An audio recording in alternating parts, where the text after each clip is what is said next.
Mike Radich here, and I'm now joined on the phone by MMA Veteran Dave Branch. Dave, how are you? I'm pretty good, feeling good. Dave, you were supposed to have a fight for KSW in Poland. You had to withdraw. Was it because of passport issues, correct? Yeah, that was passport issues. And how did the issue come about? Was it on their end? Was it on your end? What exactly happened? I don't want to get too much into detail, just like some stuff that I should have taken care of that came back to bite me in the butt. And I wasn't able to fly out for the fight, And you were supposed to fight the champion. Was this a title fight, or was this just a regular 205 fight? Was this a catchweight? What exactly was the fight supposed to be? I was at 205, but he didn't want to fight me for his belt, I don't think. And are you now going to be fighting at 205? Or are you still going to be doing 185? Or are you going to be fighting at both? What exactly is your plan? I'm going to fight at 185.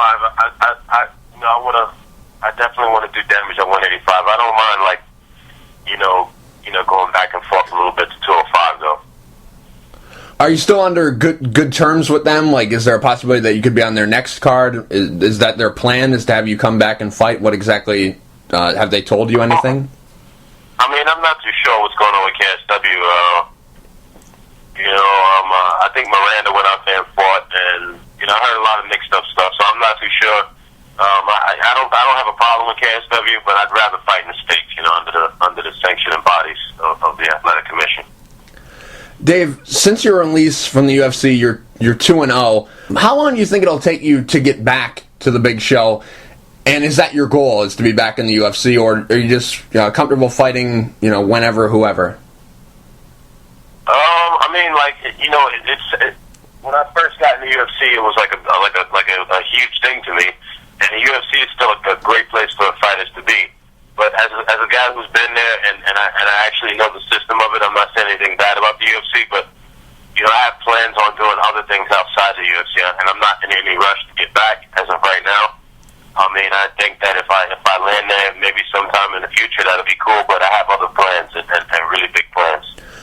Can you compare the two lifestyles between being in the UFC and outside the UFC, and how do they compare? How do they contrast? Obviously the UFC is the biggest organization, but for you, what is life like inside, and what is life outside the UFC for you?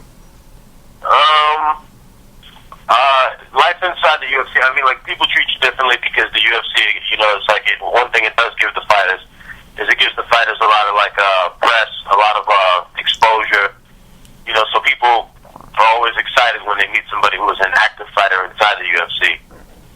Not being in the UFC, it's been a little bit difficult for me now to get fights, for guys usually to fight me, I usually have to be overmatched. It's a little tough because of the guys that I fought in my career and the guys that I fought in the UFC. So, guys aren't so quick to take fights with you, coming out of the UFC, fighting, good guys, because a lot of guys that are trying to make it to the UFC are not trying to get stopped by you. Do you think that you were treated fairly, because your record in the UFC is 2-2, and your only losses were to Gerald Harris, who's a really good fighter, and Husamar Palhares, who's on his way working towards a title shot? Do you think you were treated fairly? I don't think so, but at the same time, I didn't understand the politics of the UFC. I didn't understand certain things about it, and I was just going in there, trying to make a living for my family. And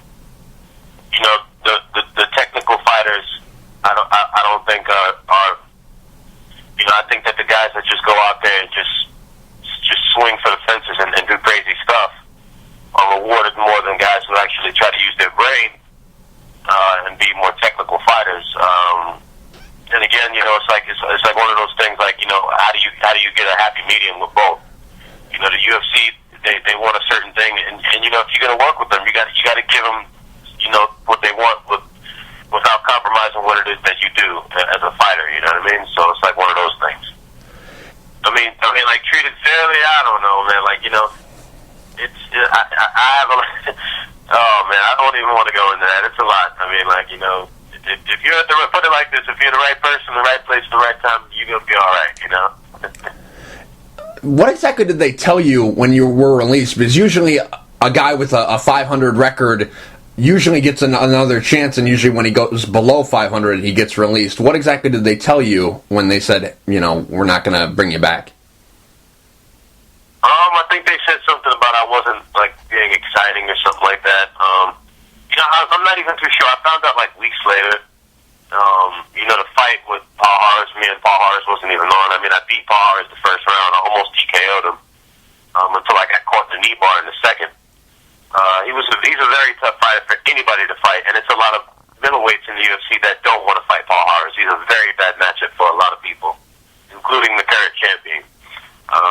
With that being said, I didn't know until like maybe 2-3 weeks later. I thought I was still in. I thought I'd get another shot. I was kind of like on the fences for a little while until I found out, and I was like, man, I dedicated so much of my life to do this, and this is like my reward. It was like pretty messed up. You're 2-0 with Bellator. Why haven't we seen you back with them? What exactly happened with them? Was it just because you signed with the UFC? You decided to go over there, and now that you're outside the UFC, how come we haven't seen you with them? I mean, it's like I said again. Sometimes different promotions. You have to agree with the political issues of like different promotions. My job is a professional fighter, and if I'm not being compensated the way I want to be compensated, or I'm not in agreement with certain contracts, then sometimes that can stop you from being with the promotion. It's like one of those things. You just got to make sure that the fighter's happy, the promotion's happy, and then you can go forward. Would you be open to going to Bellator, or would you just like to stay on the regional circuit and just, because you can be a lot more active if you're not locked up with a, promotion? Exactly, and that's my plan right now. Like I said before, I do have like really big plans this year, and it's going to be some good stuff. I can't go into like certain details, but I think that right now I just want to stay active. Maybe 2 more fights before stuff starts really going down, and we'll just take it from there. There's a lot of good middleweights outside the UFC and that are fighting on the regional circuit. Who are some of the guys that are on your radar? Are you just open to fight anybody? Right now I'm open to fight anybody. There's so many middleweights, I can't put my finger on all of them. I don't follow like every middleweight out there, but I definitely want to get busy with the ones who want to fight as well. It's not a problem. We can definitely get down. How many fights would you like to take this year? I've won so far. I was supposed to have another one. I'd like to fight at least maybe 6 more times this year. And at the end of the year, what would the end goal be? Is it after this year you want to be back in the UFC? After this year, what exactly are you looking to do?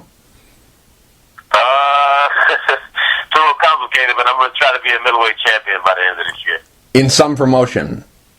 In some promotion. All right, that's fair enough. Dave, real quick before I let you go, do you have any sponsors you'd like to thank? Anything you want to say to the fans? Definitely. There's one sponsor that's been by me from the beginning. There's one is Tokyo 5. Muscle Maker Grill, Tribeca. They treat me really good. Any fighter that's in the area in New York City and Tribeca got to go down there and see John at Muscle Maker. He's a really good guy. I think that's about it right now. Those are like the 2 that have like really stuck with me through thick and thin. Yep. Dave, thank you for taking the time to talk. I really appreciate it.